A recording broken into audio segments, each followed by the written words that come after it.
What if I told you that under Putin's leadership, the face of human rights in Russia has significantly changed? In the waning days of the 20th century, the Russian Federation, still grappling with the aftermath of the Soviet Union's collapse, found itself with a new leader. Vladimir Putin ascended the political ladder, becoming the president in 1999. His rise was met with a sense of optimism, a belief that Russia finally had a strong leader who could navigate the turbulent political landscape. Initially, Putin was seen as a beacon of hope, a figurehead who promised stability, prosperity, and a sense of national pride that had been eroding since the fall of the Soviet Union. The Russian people, weary from years of economic struggles and political instability, welcomed him with open arms. But as Putin began to consolidate his power, the narrative started to shift. The man who had once symbolized hope and change was now seen as the architect of a new form of governance, one that was increasingly autocratic. The Kremlin, under Putin's leadership, began to exert greater control over the media, suppress political opposition, and curtail civil liberties. Allegations of human rights abuses started to surface. Stories of political dissidents being silenced, journalists facing persecution, and activists living in fear became commonplace. These were not isolated incidents, but rather reflective of a broader trend of authoritarian governance under Putin's leadership. These initial whispers of concern were largely dismissed or ignored. Some argued that a strong hand was necessary to steer Russia through its post-Soviet transition.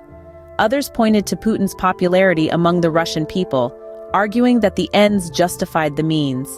However, as Putin's grip on power tightened, the whispers of concern grew louder. The world began to pay closer attention to the human rights situation in Russia. Allegations of widespread abuses could no longer be ignored or dismissed. The international community started to question the true cost of Putin's leadership. As the years passed, the whispers of concern grew louder, evolving into a chorus of international criticism. Imagine a world where speaking your mind could land you in jail. Welcome to Russia under Putin. Here, the freedom to dissent, to question authority, to challenge the status quo is not a given. It's a battle, a struggle, a risk. Putin's Russia has seen a chilling crackdown on political opposition, with activists routinely arrested and laws enacted that restrict freedom of speech and assembly. Take, for instance, the case of Alexei Navalny, a prominent opposition leader. Navalny's vocal criticism of Putin's regime has seen him arrested multiple times, and even poisoned in a suspected state-sanctioned attack. His courage in the face of such adversity serves as a stark reminder of the dangers of speaking out in Putin's Russia. Then there's Mikhail Khodorkovsky, once Russia's richest man, now an exiled dissident. His fall from grace came after he openly criticized Putin's policies. Khodorkovsky's arrest and subsequent imprisonment on charges of fraud and tax evasion were widely seen as politically motivated, a warning to others who might dare to oppose the regime. But it's not just individuals who have felt the sting of Putin's suppressive tactics. Laws have been put in place that limit the ability of the Russian people to express their discontent. Laws that restrict the right to protest, that limit the freedom of the press, that stifle the voices of those who dare to speak out. These are not isolated incidents. They're part of a larger pattern, a systematic effort to silence dissent, to quash opposition, to maintain control. It's a bleak picture, a world where speaking your mind can have dire consequences. And yet there are those who continue to resist, to speak out, to fight for their right to dissent. They do so knowing the risks, understanding the potential consequences, but driven by a belief in the power of their voices, in the importance of their cause. The message was clear. Dissent was not only unwelcome, it was dangerous. The pen, they say, is mightier than the sword. But what happens when the pen is silenced? In the world of journalism, the pursuit of truth is considered a sacred task. Yet in Russia under Putin's reign, this pursuit has become a dangerous, sometimes fatal endeavor. Journalists who dare to question the regime, to expose the cracks in the carefully constructed facade of the state, often find themselves in the crosshairs of those in power. Take, for instance, the cases of Anna Politkovskaya and Natalia Estemirova, two courageous journalists who lost their lives in the pursuit of truth. Politkovskaya, a fearless reporter, was known for her critical coverage of the Chechen conflict, and the human rights abuses that occurred there. Her work was a thorn in the side of the Putin administration, and in 2006, she was brutally murdered in her apartment building. Estemirova, another brave journalist, followed in Politkovskaya's footsteps, documenting human rights abuses in Chechnya. She too paid the ultimate price for her courage when she was kidnapped and later found dead in 2009. These are not isolated incidents, but are part of a larger pattern of violence against journalists in Putin's Russia.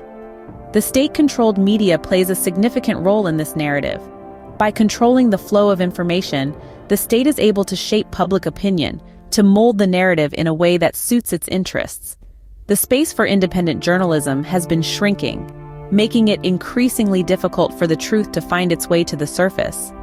But despite the risks, there are those who choose to carry the torch, to keep the flame of truth alive in the face of oppression.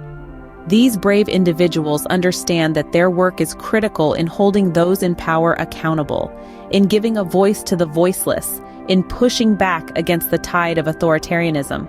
In Putin's Russia, truth has become a luxury few can afford. But it is a luxury that we must continue to fight for, because without truth, there can be no freedom.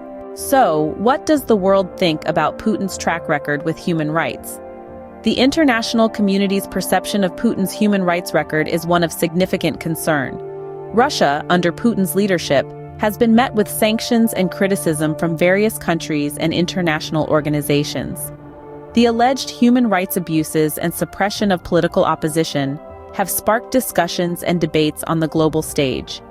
Take the United States, for instance. The relationship between the US and Russia has been marked by tension, particularly in relation to human rights issues. From the summit between President Joe Biden and Putin, it was clear that the US intended to spotlight the alleged malign nature of authoritarianism in Russia. The US has sought to contrast democratic values with autocratic tendencies, and Biden's confident demeanor during this meeting was a testament to this stance. But it's not just the US voicing concern. International lawyers have highlighted alleged war crimes and crimes against humanity in occupied areas like Kherson in Ukraine. The systematic strategy to target leaders and suppress resistance, including the use of torture centers, has been linked to the Russian state. The United Nations Secretary General has also condemned the widespread human rights violations and displacement resulting from the invasion of Ukraine. What's more, even within Russia, there's evidence of dissent. Former Secretary of State Mike Pompeo defended the work he and former President Donald Trump did on human rights issues during Trump's tenure, despite the controversies surrounding Putin's regime. So, the international response to Putin's human rights record is clear. There is deep concern and condemnation. But what remains to be seen is how this international pressure will translate into action. Sanctions and criticisms are one thing, but will they lead to change? Or will they merely be met with deflection and denial from Putin's administration? The world watches, but can it affect change? Where does Russia head from here? Can the tide turn for human rights under Putin's rule? The future of human rights in Russia is a complex issue, intertwined with the fabric of global politics, international relations, and the undying spirit of those who yearn for freedom and justice. Russia's trajectory is not set in stone, and the potential for change is as alive as the people who dream of it. Many factors will influence this future. Public sentiment, for instance, is a powerful catalyst for change. The brave and unyielding voices of activists, journalists, and everyday Russian citizens refusing to be silenced are shaping the conversation around human rights. Their stories are rippling out, creating waves of awareness that could, with time, erode the fortress of repression. Then there's international pressure. The world has been watching, and the outcry against human rights abuses in Russia has been loud and clear. Nations are leveraging diplomatic channels, economic sanctions, and international law to hold the Russian leadership accountable. This external pressure, combined with internal demands for change, could influence Russia's human rights landscape. However, we must also consider potential political changes. Putin's reign will not last forever. Who will succeed him? Will they uphold the status quo, or will they steer Russia towards a path of greater respect for human rights? These are pertinent questions that will significantly shape the future of human rights in Russia. But let's not forget, the struggle for human rights is an enduring one. not confined to the borders of any one nation. It's a global fight, fueled by our universal desire for dignity, justice, and freedom. So, where does Russia head from here? The answer is as complex as the question itself. But as we navigate this complexity, let's remember that the seeds of change are often sown in the most challenging of soils. The future remains uncertain, but one thing is clear: the fight for human rights in Russia is far from over.